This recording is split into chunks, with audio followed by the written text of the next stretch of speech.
Welcome to the channel. We're J&K Barbecue. I'm Jim. My wife Karen's on the camera. We're going to show you how to do some baby back ribs on the pit barrel cooker, and it's really easy to do. Stay with us.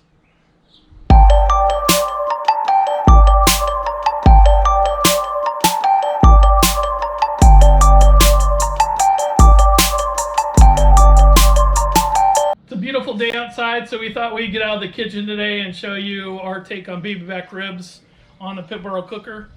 I wanted to show a video on a less expensive cooker than the pellet grills. For those of you who don't want to spend, $1,000 on a pellet smoker, you guys can get into doing barbecue on a much cheaper scale and do it just as good as we do on the pellet smokers and those fancy grills that people are using. This is a pit barrel or a drum smoker. You can get these relatively cheap. This one you can pick up about 250 bucks. And, they're widely used by the people who are doing professional barbecue. There's no reason that you can't add this to your arsenal and do some really good barbecue. So what I have so far is this is the charcoal basket. I filled that up about halfway full of lump charcoal. You can use briquettes, you can use lump charcoal, it really doesn't matter. We'll drop that down into the pit barrel cooker, and then we have a chimney of lump charcoal. We got this about 50% full, and it's just got some paper on the bottom that will light up. It takes about 20 minutes for the charcoal to get up to where it's white over and it's ready to go. And then what we'll do is we'll drop that chimney into the unlit charcoal, and we'll throw some cherry wood and probably some pecan wood in on our cook today. But we'll decide that here in a minute. And then once we drop the charcoal in there, we'll be ready to go. We're going to season up the ribs, and we'll show you how that they cook on a pit barrel cooker. It's really easy to do. All right, so we're going to light the chimney now. I just got a little torch, but you can light it with a match. This is just easy for me. So I got a little piece of paper down below in the bottom of this chimney that I'm just going to light in several places. Once you get it lit, then you're just going to sit back and wait about 20 minutes for this to get up to temp. And then we'll drop that into the unlit coals and we'll be ready to roll.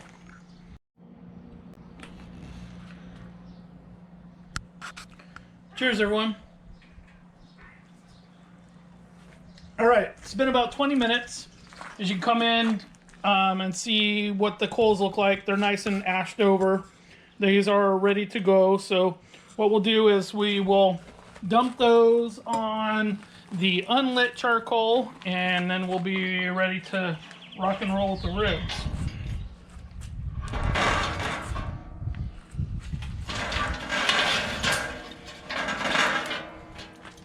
All right. So we'll leave that at a nice spot where it's not going to burn anything. And then we'll get the lid on. And so these will also come with some rebar. So you can see here we have 2 holes right here.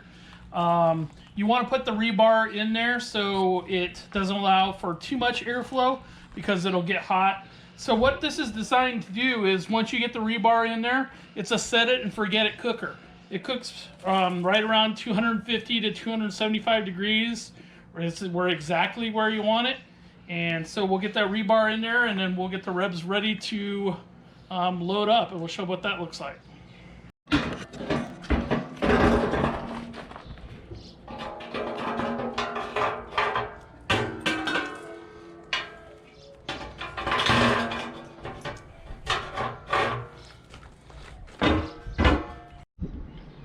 All right, so what we're gonna do now is we're gonna season up the ribs.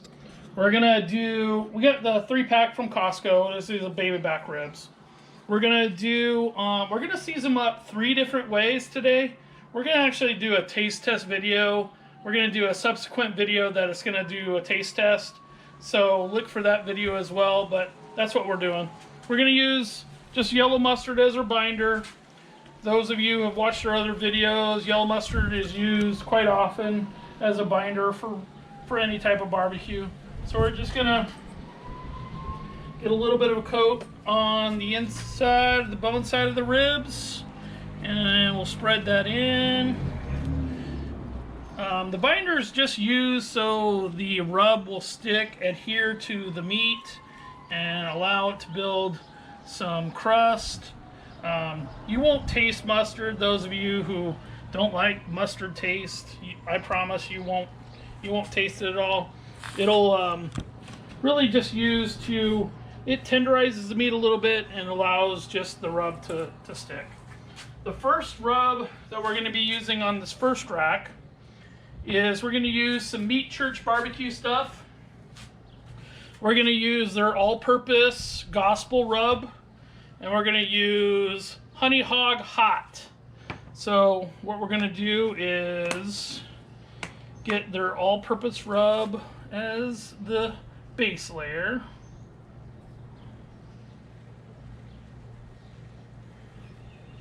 And we'll keep track of these racks so we have a unbiased taste test. Then we'll hit it with the Honey Hog Hot. Meat Church has got some really good products for those of you who are just starting out and trying new rubs. Meat Church has got some really good stuff. The second rack, we're going to use Kosmos. So we're going to use Dirty Bird Hot and their Honey Chipotle Killer Bee. These go really good together and really good on pork. So we're going to hit it first with the Honey Chipotle.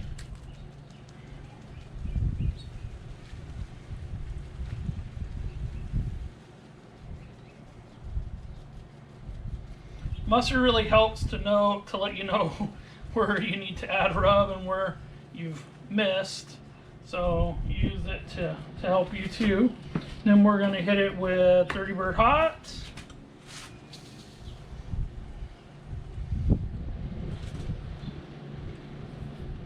Okay. It's good for the second rack. And then our last rack is we're going to use Sucklebusters.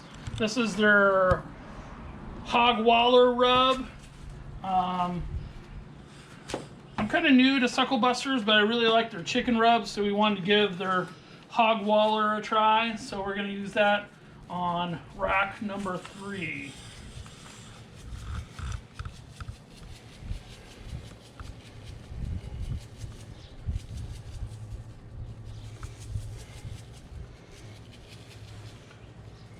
Alright, so what we'll do is we flip these over, repeat the exact same step, and then once we got that going, I'll show you how to put the hooks in them and set them inside the pit.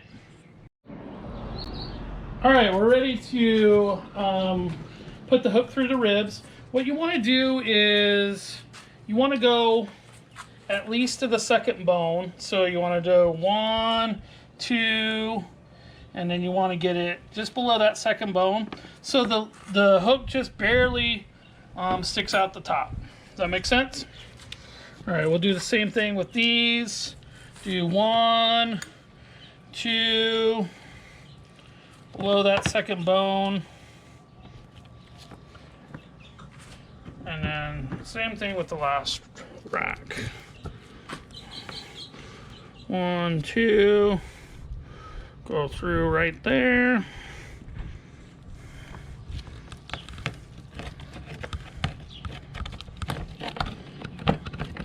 All right, so now we're going to hang these on the pit. So let me just change gloves and then I'll be right back and we'll put those on the pit. All right, I got me some clean gloves. So we will take these. Remember, this is the first rack, so this is the gospel rub. We're going to hang those right there. This is the second rack. This is the Kosmo Q. We will stick that in the middle. And then our last rack, which is the Sucklebusters. We're gonna put that on the outside. So what makes the barrel smokers unique is they hang the meat directly over the coals. So what happens is the drippings fall down on the coals, and then it comes up and seasons the meat, and has a really distinct flavor, but one that you will love. So again, this is a set it and forget it cooker. So we got the lid on. We won't check it all for the first hour. At the hour mark, we might take a peek and just see how things are going. But usually I can get ribs done in about 3 hours. So after the hour mark, we'll start to pay a little bit more attention to them. All right, one other step that we forgot is we want to put some wood chucks in there. I got one chunk of cherry wood, and I got 2 chunks of pecan wood that we're going to drop on the coals.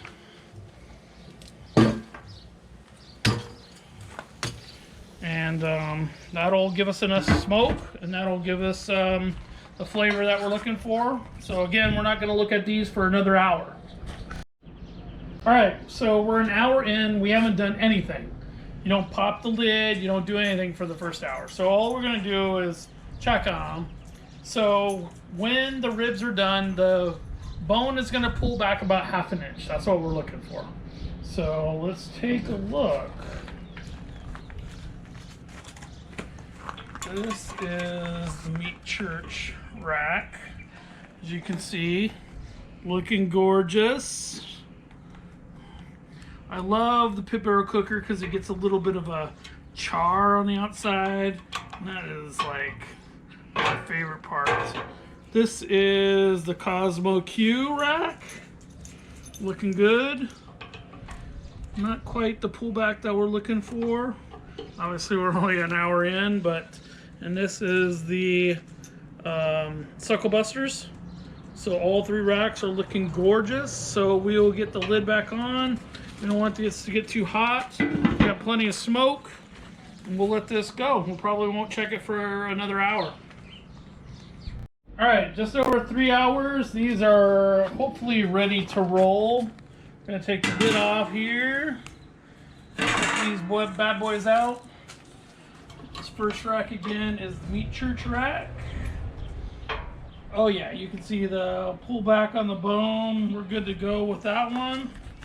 We use that as rib rack number 1. Rib rack number 2 is Kosmo Q.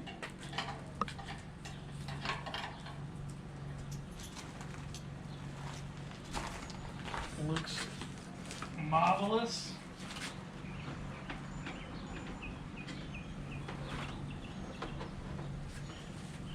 And rib rack number 3 is the Sucklebusters. Oh yeah, that looks great too. You can see these have great color. They just look, I mean, if you could smell this, you would think you won the lottery. All right, let me put the lid on here. That'll just burn itself out. What we have here, we're going to use the same barbecue sauce on all of these to keep it as close to competition as possible. We mixed 1/2 Head Country regular and 1/2 Head Country spicy. That's the barbecue sauce that we'll be using. So we will get all of these sauced up.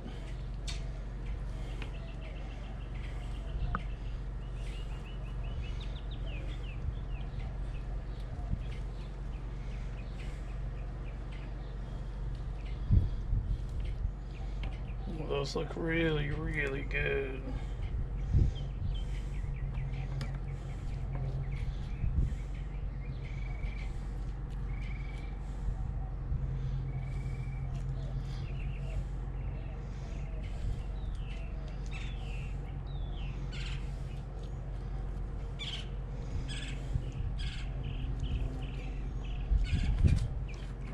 sauce rack.